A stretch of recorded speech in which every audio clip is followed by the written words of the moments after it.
Thanks, Jennifer, and thanks for doing this on such short notice. I know it's difficult. Okay, Joe, I'm going to make you the presenter.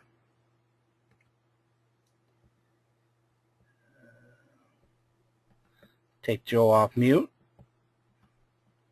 Okay, I guess we're good to go. Good to go. Thanks a lot, Joe. Okay, good. Thank you. Thank you, Jennifer. Well, and thank all of you for showing up either at 7 p.m. Eastern Time in the United States or 8 or 6 p.m. in the Central or even 7 a.m. in Asia. So welcome, and I take it that each of you are here because you're continuing your education or you're either looking for a job or trying to keep your job. I picked this topic not because I'm down on quality or down on quality function, but it's the #1 area that people ask me after I give a presentation by about half of the people I meet in the quality profession. And that is, I'm not sure my company is going to continue with quality. I'm not sure we're going to keep our department. They've been cutting back. I'm worried about my job. That's the one half of the group. And the other half of the group is my company is looking for more people in quality. We are doing great. We got to keep doing great. And so we started to talk about that here at the Institute as to why there's these two groups of people, some so uneasy about their job, and especially during rougher times, and some that are very confident. And so my presentation today is not just about how to keep your job, but why people worry about keeping their job and why they should worry, and what you could do about it so maybe you could worry less. This is really the lessons learned that I've seen really in the last 5 years or so, but I've listened to it constantly. And I've drawn some conclusions, and I hope to share with, I want to share those with you tonight, and hopefully that even some of you might share some of your own suggestions. For those of you who may have grown up in the United States or had access to a magazine many years ago printed by Harvard University called the National Lampoon, I always remember this picture for two reasons. One, I was always told by my family that I always worried too much. But secondly, because the picture actually looked like my third grade picture. And I still have that third grade picture, and my little nieces now put me on a shelf, and they call me the elf on the shelf. But people are concerned about losing their jobs. There's no question about it. And particularly our profession, folks are very concerned about not losing their jobs or worried about keeping their jobs. And I find that too many quality professionals are worried. And what I hear from executives, they should be. And we explored why executives would say that. And in a nutshell, people who are worried about their jobs are probably coming from a very technical side, very technical skill set that the executives in the organization don't see as important to them as being on the business side and thinking like a business person. And so when I say the executive state, they should be worried, what they're really saying is, if you're worried, do something about it. But if you don't do something about it, I have to keep my business going forward, so I'm going to do something about it.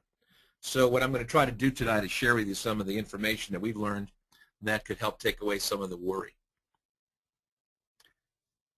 This is a job description that I pulled up, and it represents our profession, and in this case, a person with about 10 years experience.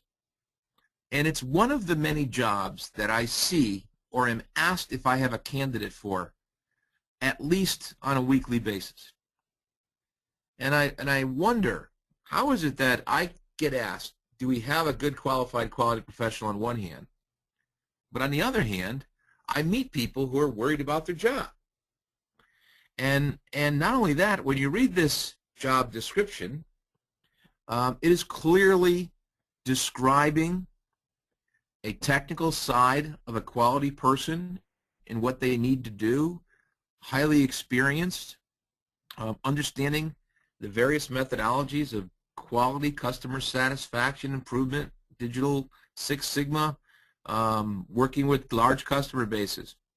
So what is it about this description that is so important to one group of people but not important to another? Now, I'd love to be able to see by a show of hands how many of you are concerned about your job, but I'm not quite adept at trying to see how you guys are raising your hands. But if you do have a concern about losing your job or worry about your organization not thinking highly of quality, then maybe you could just ask a question or send a chat and we can read it. So there's 4 areas I want to cover today. The first area is, why do you need to worry? And I think that's important. Why do you need to worry? And there are reasons to worry. Secondly, are there opportunities out there? Yes, there are, even during bad times. How can you protect and prepare yourself and be better prepared than someone else? I've been coaching a lot of college students who are looking for jobs, and every college student has a similar resume. I taught at day camp. I worked a summer job. I did some research. I worked in marketing for a week. I went to college. I got a 3.8. Now I'm graduated. Everybody's resumes look the same. And I tell them, I said, listen, if it came down to 2 people and there are 2 resumes and they were side by side, and I have to pick one, what is going to make you stand out versus the other person? And that's what's got to come across in that resume. And the same thing happens when an organization is looking to reduce staff because their business has turned downward. It comes down to decisions being made of one person versus the other.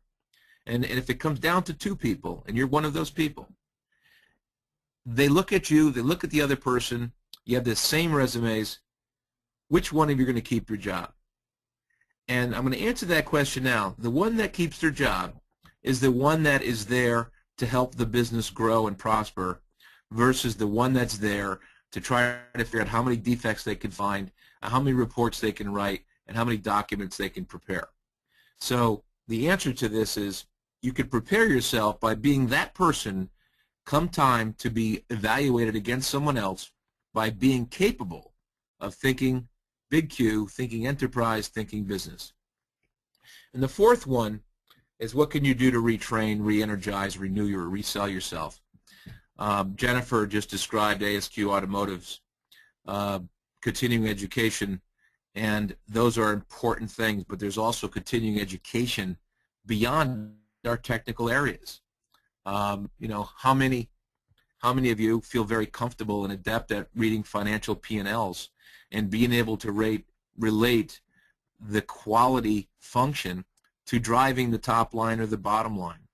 How many of you can calculate the cost of poor quality, not in terms of a Pareto diagram, but as a percent of the shares that are lost because of poor performance? That's what we mean by thinking about the business side and retraining yourself in that area. And so I'm going to try to respond to these 4 questions. So why worry? Well, one reason to worry is that your own organization may be immature in their thinking about quality, which makes you vulnerable to job reductions. What does that mean, the maturity? Well, if you went into Toyota, Texas Instruments, some of the larger Samsung, Telefonica in Spain, BMW, you would find a very high regard for quality functions, quality professionals, because the maturity of that organization is such that they see the value. They've seen the improvements. They've seen the skill set. So they would be very high in the maturity level. And so when they come time to cut positions, they're low on the totem pole, or they're high on the totem pole, last to go, because they're not going to be vulnerable to these job reductions. Now, a company that's low on the maturity scale has not recognized the importance of quality function and the quality methods and tools, and therefore, when they're looking to make cuts, you look just like anyone else, an extra cost. So, in other words, one reason to worry is your own organization may be too immature in thinking about quality and customers to really make you feel safe. The second one is your whole industry may be in a shifting paradigm. And the industry and the business you're in that industry may be requiring different skill sets. For instance, in the healthcare industry, hospitals in particular, hospitals have had a history of quality and regulatory positions. Those quality and regulatory positions have been jobs that report on the performance of the quality outcomes of various illnesses and various performance to the methods to improve those illnesses. They've become very good watchdogs. Now that was great for a couple of decades, 4 or 5 decades. But today, hospitals want people who can change processes, people who can change the flow, people who can help reduce the cost of care, and at the same time improve the patient satisfaction. So these same quality professionals that were in a very comfort zone in the old industry, in the old time, is now vulnerable because the paradigm is shifting to a different type of person that is going to help the business reduce cost, not just report on these regulatory requirements. And what I see in the about 40% of the clients we have are hospitals, that the people that are in the quality and regulatory job have one of two avenues. They either lose their job or they get frustrated and quit. Either way creates a lot of uncertainty. So one is the maturity of your organization itself, and secondly, your industry is in a shifting paradigm. So right now in the United States, healthcare costs are a big concern, and it's the highest in the world, and so the industry is shifting. If you were to go back and look at time, take a look at the electronics industry and the Sonys and the iPads and the Samsungs. You know, if you were just a quality assurance professional and you weren't truly involved in understanding how to deploy and how to lead a Lean Six Sigma part of quality, then you were left behind. Now, the third one gets a little bit tougher for us. I consider myself being a quality professional like many of you, but business leaders are looking for people who are forward-thinking, not backward-thinking. And what I mean by that is when times are tough, you can't sit around and complain about why work is hard, why I've got too much to do, I don't have enough staff. The business is looking for forward-thinking people. How do we get out of this mess? What could you do to help us? And these non-forward thinkers push a lot of paper and not enough improvement. So they start buckling down and say, you know, I recently did a significant amount of audits, our organization did, and I can conclude, and maybe some of you have done this too, that the more paper we see in an organization related to quality, the less quality they have, and the less paper, the more quality. And what does that mean is that instead of documenting everything, you're spending your time changing things. And if you simplify processes and tasks, then you obviously can simplify the paper. And it seems to be inversely proportional to the organization. So as the organization is having a harder time, it seems like some professionals are pushing more paper rather than trying to push more improvement. Why? Because many functions, and in this case our quality function, is not keeping up with some of these skill sets that are needed, and you become vulnerable. I interview many quality experts, whether it be quality assurance, quality auditors, quality black belts, green belts, and the ones that get the jobs with us and get the jobs in general are ones that have a skill set different from the traditional quality professional, that they can bridge the gap between the technical tools and the business need. So for instance, a technical, let's say a black belt coming in to want to be a consultant working for us would come in and be just such a whiz-bang person on using Minitab or JUMP or statistical analysis or DOE but 80% of my clients want to know if you can help lead a team to solving a problem. They don't necessarily need to know at this point how to do whiz-bang statistical analysis, but we know there's a time to do it. So the skill of the technical skill comes out more than the facilitation skill. And really, a quality professional armed with the right methods must be a good facilitator of learning, because you can't do all the work that needs to be done. You have to facilitate that work through others. I constantly hear that many quality professionals are not seen as business leaders. They're quality leaders. And what does that mean? Well, when there's important meetings, are you invited to them? Are you not invited because they're expecting you to show up and be too technical, talk too technical, complain about this, complain about that, when in fact business leaders accept the fact that there's downturns, accept the fact that there's difficulties, accept the facts, and therefore they're thought of as business leaders. And on the other hand, I spend a lot of time with business leaders who want to act like quality leaders and not business leaders. In other words, they think that everybody in the organization should just think about quality and it happens. And we have to spend time educating them that, you know, business leaders must understand the structure required to allow quality to happen. And then lastly, you know, the items 1 through 5 will force you to change your behavior. And you will not change number 6 until you change your behavior. The only thing that's going to change your behavior is to give yourself a good skill set or a new skill set. So if you do all the above, all of a sudden your attitude is going to change. Now, in the absence of keeping up with your skills, in the absence of being in the right industry, in the absence of being in the right company, you're therefore vulnerable. So your attitude on the job, if it comes down to 2 people, may be the differentiating factor between who stays and who goes. It may be the differentiating factor as to why someone was promoted to quality director and you weren't. And attitude, as I try to explain to some of those college students and some of my own family members, is when you have an 8% unemployment rate like we do here, or a 12% in Europe, or a 15% in some other country, it really doesn't matter what you think is wrong with the company you work for. It doesn't matter what you think is wrong with the boss you have. It's what they think. And what they think is they don't want to be reminded how bad they are. So your attitude has a lot to do when in the absence of those skills.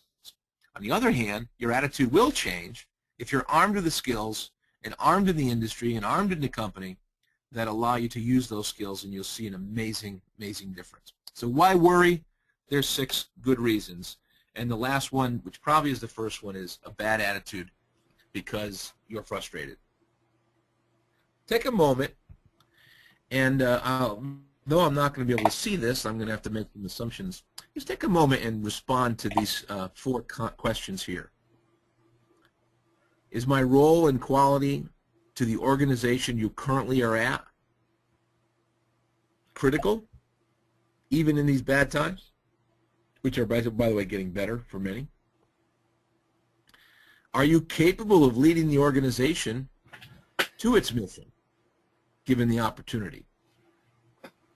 Are you prepared to lead business leaders with the quality methods to achieve that vision? And realizing that the 4th one is not a yes, no. How can you gain these skills and be prepared to lead this? Usually when I see this self-assessment, I see a lot of number 1 as no when the quality people respond, but as yes when the business leaders respond. I see the second question is yes from the quality leaders, but no talking about the quality leaders. And you see the pattern. The opposites seem to think the other person is better or worse. What I want to see is that you and your leaders understand, yes, quality is critical. 2, you both agree that you're capable of leading it. And 3, you're prepared to lead it. Now, if you're vulnerable in your organization and you don't believe that quality's role is critical, you're already more vulnerable. So one, you have to really understand how quality and the quality methods can help drive sales, reduce costs, can increase customer satisfaction, can help margins, can reduce defects, can improve flow. Now, if you're not capable, in other words, you believe it's critical, but you're not capable of leading the organization because you lack the skill. And I'm a true believer that every function, every person that works in a company can acquire a new skill that can make them a better performer. This is not something you grew up with and you were ingrained with. You can learn a new skill. Simply learning more collaborative tools will get you able to lead better. But if you're not capable of leading, you've just reduced your opportunity to survive. And the third one, you have to be able to lead business leaders. Let's face it, your customers are not your staff. Your customers are the other business leaders. And by the way, if you're in a non-for-profit agency, a government agency, it really doesn't have much difference. In other words, is quality critical to the survival of your organization or agency? Are you capable of leading it to helping serve its customers? It doesn't matter what industry you're in. So if you've answered no to 2 of 3 of these, then your fourth one is, how are you going to get these skills and prepared to lead that? And that's going to lead us to our next discussion is, what are organizations looking for and what do they need? Well, first of all, if you look at time, from the turn of the century, we went from a very manufacturing, production-oriented to a service and production-oriented to more of a business process orientation. And now as we come into these 2010s, really an enterprise focus. That if we go back and think about it, the role of quality, whether you were in service or manufacturing in the production area, was to make sure the product conformed to requirements. But once we got the product to conform to requirements, then we started thinking about ways to innovate processes and make sure the business processes that enable that product to be produced is efficient and effective. Now organizations are looking at the enterprise itself and how we can become more efficient and effective at managing to not just customers' requirements, but stakeholders' requirements in the entire supply chain. Just because your industry forced the metal fabricators out of your organization and called them suppliers, they're still a part of your supply chain. So quality has to think about that supplier as part of my supply chain, not create an adversarial relationship. Enterprise thinking is any of those external businesses or partners that can help us meet the customer requirement, and any regulatory or social organization that could prevent us from meeting our requirements. So the changing role in that maturity is moving from very little Q to bigger Q to very big Q, and even to EQ or enterprise quality, where many organizations are at today. I talk a lot about mission assurance, a title given to a set of mission assurance provisions that the missile defense industry started out with a few years back, but Raytheon being one of the companies that really took it to heart and changed the way they think about quality. And in order to bring it down home to every person, they said that the role of every employee in the company is to make sure the mission, which means the products that they service to the soldiers, meets and works every time with no doubt. And so from the production process, that meant that the product meets spec and there's no doubt. To the business processes means that we can ship it there with no doubt and it works. And the enterprise processes means that we will charge the customer, who's the government, will service it, will make sure that the company operates in an environmentally sound way, that the company is ethical. So the changing role of maturity has driven people within Raytheon in quality to think differently about their role, and probably in your organizations too. So my point here is As the organization is maturing, you need to mature. Now, traditionally, we've all learned the technical side of quality. Tools, techniques, PFMEA, DFMEA, PPAPs, cause and effect, the MAIC, the MADV. Those are the technical side of things. But as business is shifting to enterprise, they're looking for more on the business leadership side. And that comes with how to get commitment, how to get collaboration, how to get creativity. So one, the company is maturing, driving the need for a different set of skills, and therefore forcing us who might be really good on the technical side to have to either move over to this business side, get the new skills, or continuously face the worry of losing jobs. Now, let's talk about that quality function today. Quality function are anybody in a department or organization that obviously has the name quality attached to it, but it could be performance improvement, performance excellence, operations excellence, operation enterprise assurance. So let's settle that. And what is the role of that function?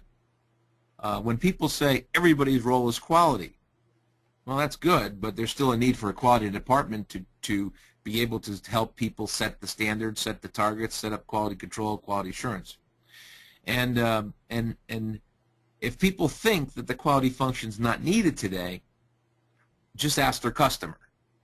And you'll find that customers want to make sure that quality is there before before anything else in the organization. So if a quality function in your company includes supplier quality, ISO, some cost of poor quality, QA, QC, quality by design, lean, that's our function. And our purpose is to make sure that we enable the organization to design services and products that exceed the customer requirements, to then make sure that we can control those products being produced under operating conditions and respond quickly to special causes and short-term problems. And then on a continuous improvement basis, make sure we drive continuous improvement. Doing that strategically and tactically, doing that daily through the skills and habits and beliefs we've had. A good way to think about the quality function and why it's important to a business is to think about the finance function. No one's ever heard about throwing out the chief financial officer during a crisis, unless it's a Wall Street crisis. Nobody's ever thought about reducing the scorecards, the budgets, during a crisis. Nobody says let's throw away our financial plans.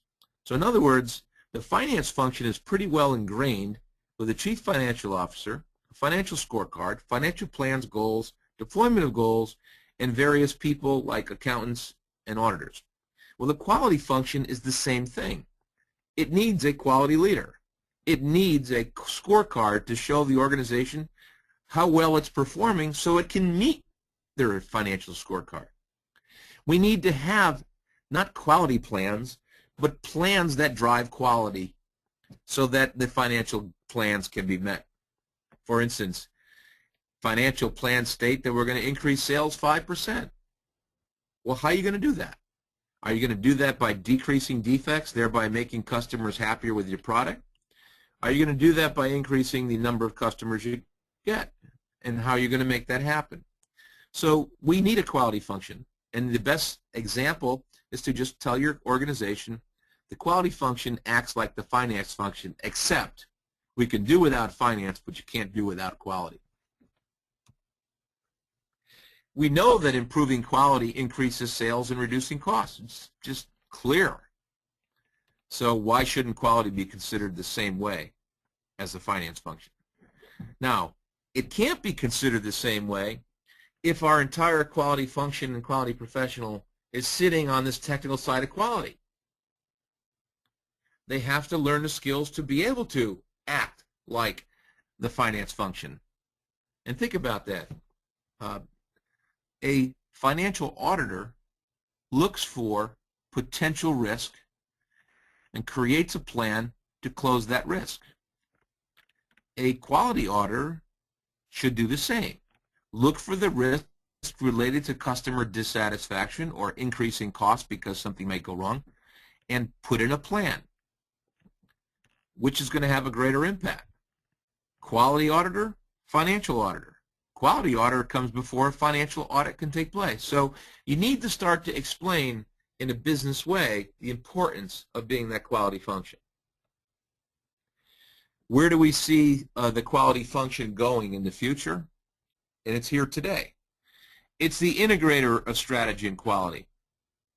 Today I had a long conversation, the second one I've had in a week, with a manufacturing organization where the quality lead, VP of quality, called, and he and or she were responsible for the new integration of the strategy. That's an organization that's maturing. That there's still an executive office reporting on quality. There's still audit of quality performance.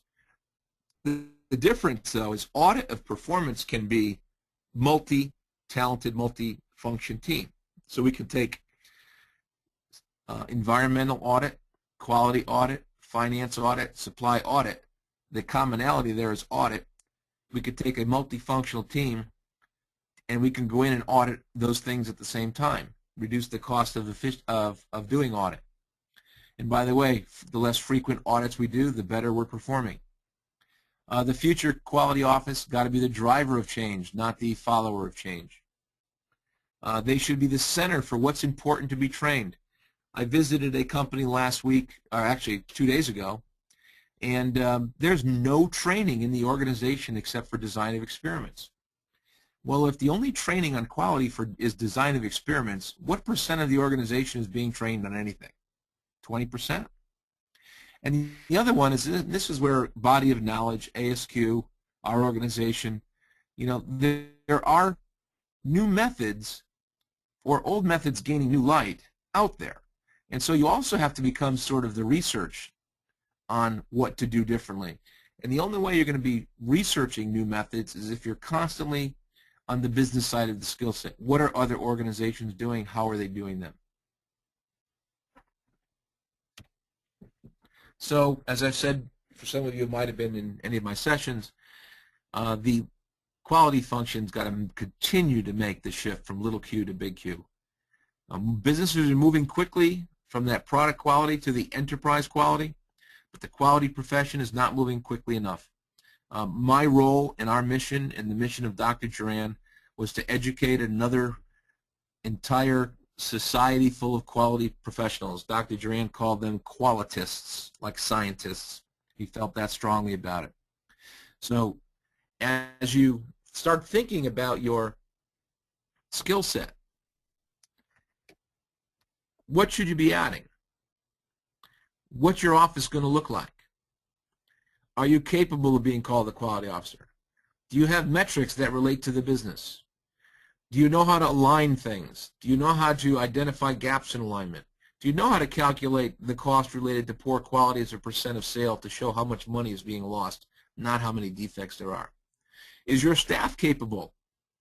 Last year, very large food organization, Unilever, was written up just recently for their complete turnaround in making quality one of their key components of that turnaround.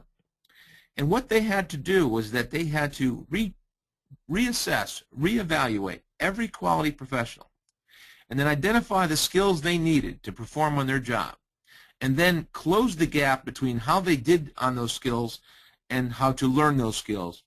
And in less than 2 years' time, their performance has grown immensely to where the CEO of a company, very large, now realizes and sees and brags about the quality function. Just 3 years ago, that wasn't taking place. So you need a capable staff. You also have to have a regular review from outside people. This is a problem that only I see in the quality function. For instance, automotive industry is very insular in the sense that many people move from company to company, Detroit, one side of Detroit, the other side of Detroit, or down in other places around the world. And so they all know the automotive business. Well, having the automotive business constantly looked at by automotive people may not get you anything new. So when it comes to regular review, we see many quality VPs and directors saying, I don't need outside help, I know what to do. It's not that you don't know what to do, it's just that you've been in this industry. Maybe you can learn more from the healthcare, maybe you can learn more from a service company, but you can't do that if you haven't been out there. So a regular review from outside the organization is very important. I ask you all to go to our website and do there's a organizational health check, a fitness check.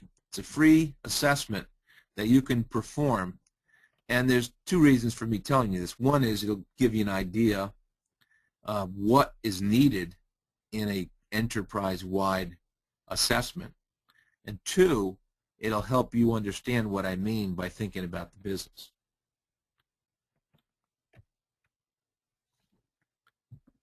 Speak the language of money. Now, what does that mean?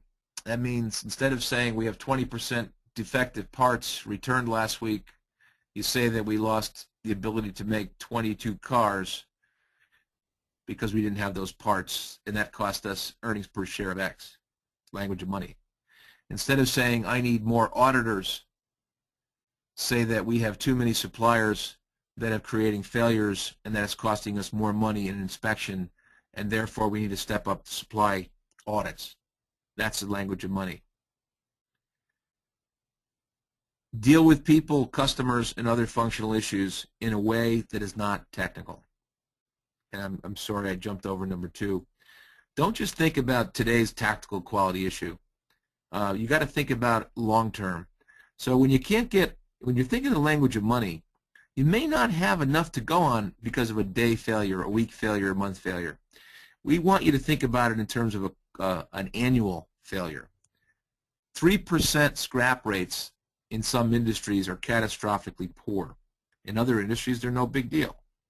What's important is how much is it costing you, and how much customer dissatisfaction is that costing you. That's the thinking about strategic versus a tactical issue. So it's obvious that maybe some of you, some of us, we need a breakthrough in our knowledge, a breakthrough in our skill sets. And really a breakthrough is a departure from the known, usual, familiar way into the unknown. And so if you're going along the plane in the current direction and you feel vulnerable and you're worried, what got you here won't get you there. You've got to do something different. You need to create your own breakthrough change. And to create your breakthrough change, you got to start talking about the importance of quality on the strategy of the company. Be a proponent. Provide service to senior management. Create network of experts. Act as a catalyst. You're really becoming an internal consultant and facilitator of quality. We don't, in 1920s, Dr. Duran and Dr. Deming coincidentally worked at the Hawthorne Works manufacturing plant in Illinois. 40,000 employees, 15,000 inspectors. We're not going back to that ratio, so you have to act as a catalyst. You can't get a staff of inspectors. We don't want staffs of inspectors. So I'm going to leave you some parting checklist here. You're vulnerable because you feel that your company does not respect quality. Our experience is that it may not have anything to do with quality and the way you think about it. It's got to do with the fact that your company is not mature enough, the leadership is not mature enough, and your industry may be having problems, so they're seeking different skill sets. I also recommend people to not get locked into a guru mentality. And, being a Duran guy, it's very hard for me to do that, but for those who know me and know Dr. Duran, it's all about the methods and the body of knowledge, not the person. But what I mean by this is that you only read Dr. Duran books, or you only read Dr. Deming books, or you only do what GM did, or you only do what Samsung did, or you only do what BMW did. That's what I mean by locked in. If you don't explore beyond it, you're not going to get anywhere. For instance, right now, do you think that American car manufacturers want to still talk about Toyota? And do you think Toyota still thinks that their competition is Ford? So they want to know about what Ford does, what GM does, not just Toyota. And if I go out of the industry and I talk about who are quality leaders, I talk about Ford. I talk about Samsung in electronics. I talk about Telefonica in Spain in cell phones. There are many good people out there, so don't lock yourself into one paradigm. If you're looking for a new job, emphasize your personal skills, your facilitation skills, your collaborative skills, your root cause analysis skills, but not your stats skills. You scare people if you're going to tell them that you can do DOE in a heartbeat. What they want to know is, can you solve my problem? So I want to hear that you're a great problem solver, not great at DOE. I want to hear that you can really, you understand the cause and effect relationships between process failure and process success. I don't want you to tell me how many cause and effect diagrams you've done. Recognize that you may be stale and behind the times, but there's a hope. There's these webinars. There's a lot of learning out there that's free, but recognize it. Learn to speak the language of business. Become multilingual. Man, I've been on the lean side since 1983 and the quality side since 1983, and then I went on the re-engineering side, the TQM side. It's all one side, but you got to be bilingual. It's like we all are humans, but we speak different languages. These are all methods that help an organization perform, and so you've got to learn them. Not one size fits all. Not one method is it. It doesn't make sense. It doesn't make sense to finance people. They do a lot more than just add and subtract money. When it comes down to your resumes, reflect your skills, not just your positions. And by the way, I'll also add another thing here. Do not put down so many certifications that you have. I see executives say, this guy and this woman had over 15 different certifications in quality, but couldn't spell quality. What do they look for? They're not looking for certifications. They're looking to see if I have capable people. Let them know you're capable. Make a statement that I've been certified in 15 different specialty areas, but don't list 15 certifications. Reflect your skill set, not just your position.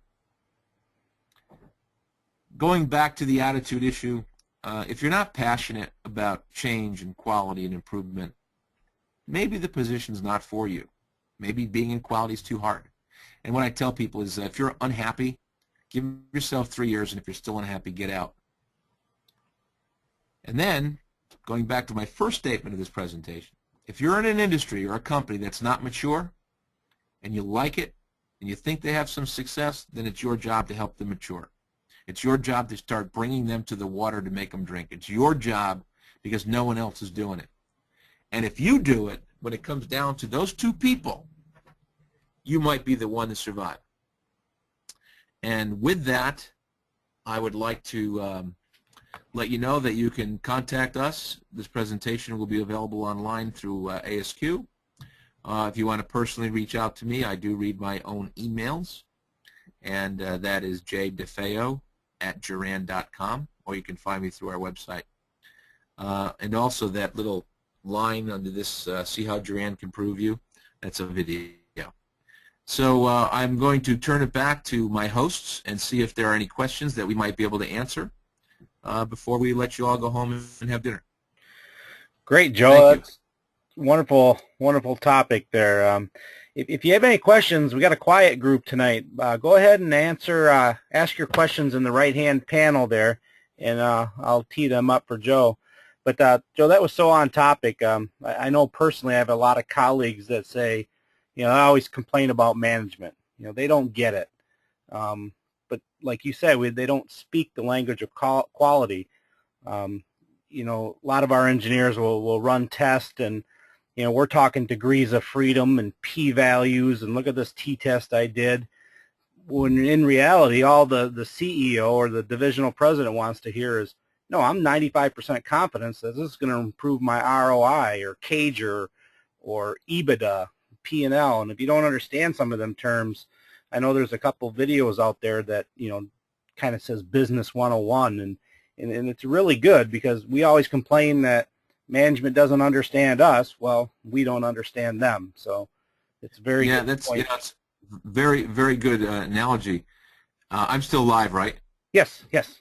It reminds me of in my early days of being technical trainer, I was teaching a multilingual group of students and of engineers, and this one engineer from Germany stopped me halfway through my presentation and said, "Sir, I may not be very good at English, but I'm not deaf, because every time I don't understand something, you keep speaking louder and louder."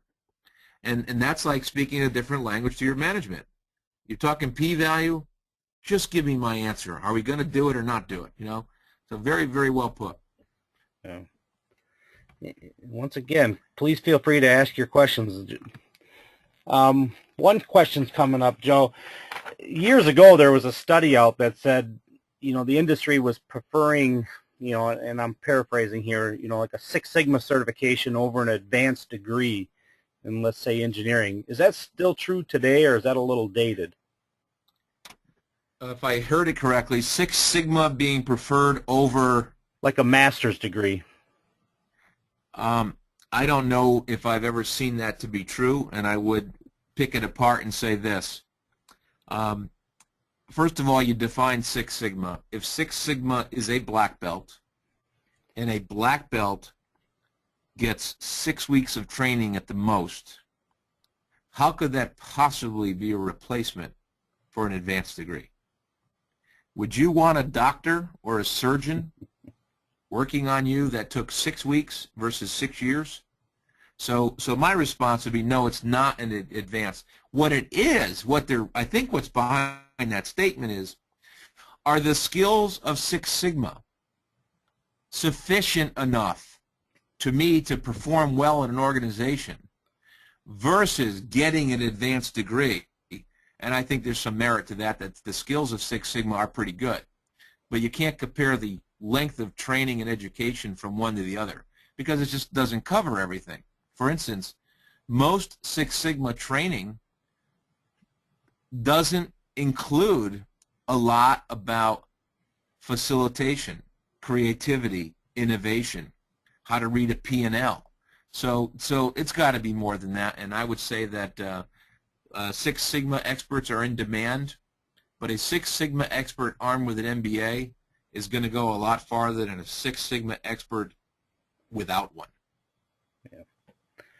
Yeah, I certainly concur with that. I know the company I work for, we're currently interviewing some folks for a problem-solving role in our China facilities, and we get resume after resume where, like I said, the list of certifications is very long and it's very impressive, and then when you interview the folks and you're saying, well, tell me your thought process and how do you tackle a problem, and they stumble. So it's quite clear that they just went to that training and got that check mark and they moved on. Yeah, and you have to ask yourself the question, would you trust your doctor if they had that same kind of background?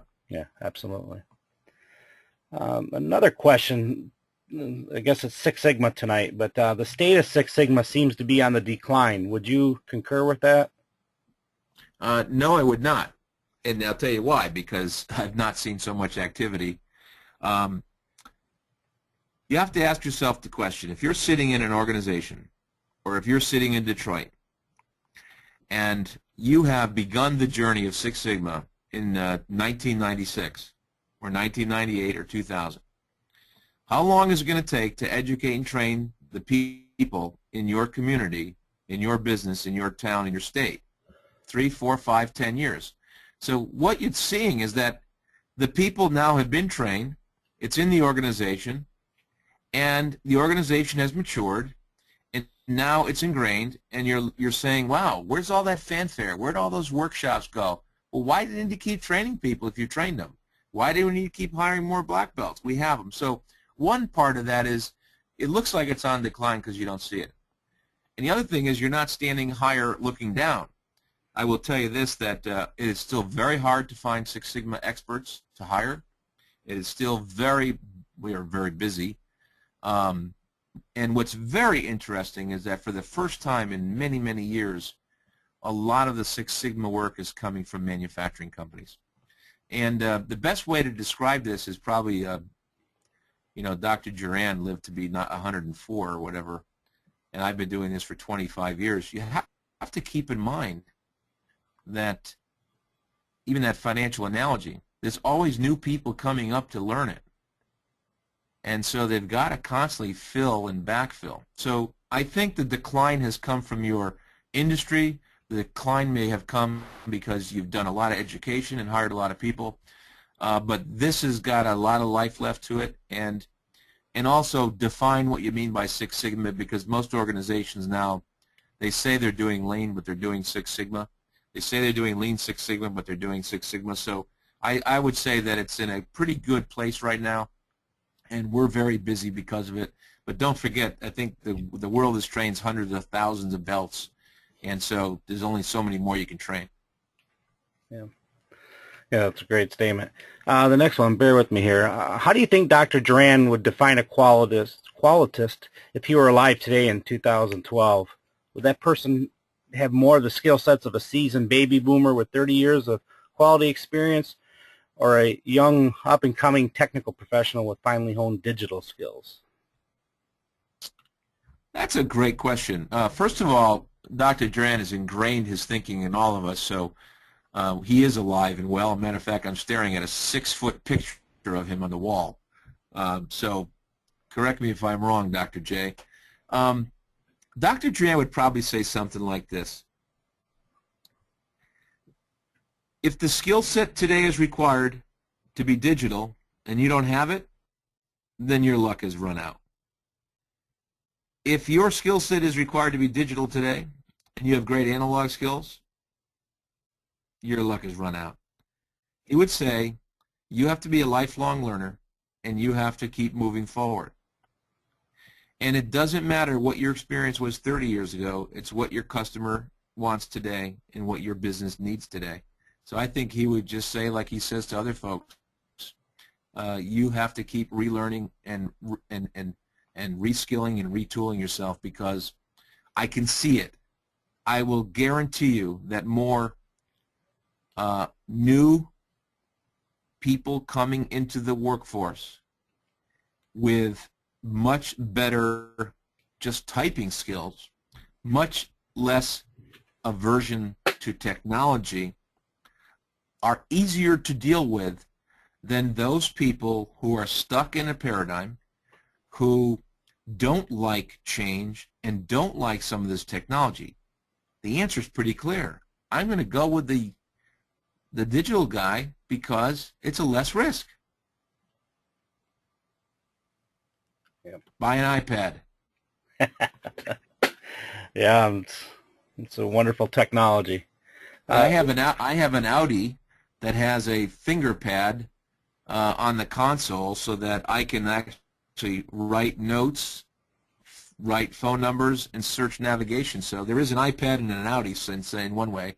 I imagine it might be in other cars too. Yeah, that's great. And some of this, I think, is, more than half of our members are from the, Detroit area or Ohio, Indiana, the Rust Belt, I'll say. But so we probably have a little bit different view of the world. But I know we have, I'm looking on the attendee list right now, we have somebody live from China and somebody live from India. So welcome, and I'm sure there's a different breakfast time over there. Yeah.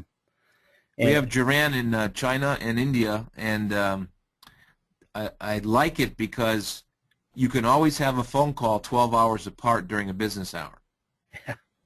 Yeah. As long as it's not 2 o'clock in the afternoon in America for the India and China. Yep. Well, that's great. If there's no more questions, I'd like to thank everybody for attending. Joe, I took some notes, and I think I'm going to try to get a presenter to talk about some of these business metrics to an automotive, engineer, because I think that is a great topic. We keep a lot of our webinars are around MSA, SPC, but we haven't had anything that speaks the language of our management. I think that would be a wonderful topic. So I'd like to thank you for your time. Thank you. And thank everybody else. Thank you, and have a good night. Take care. Thanks.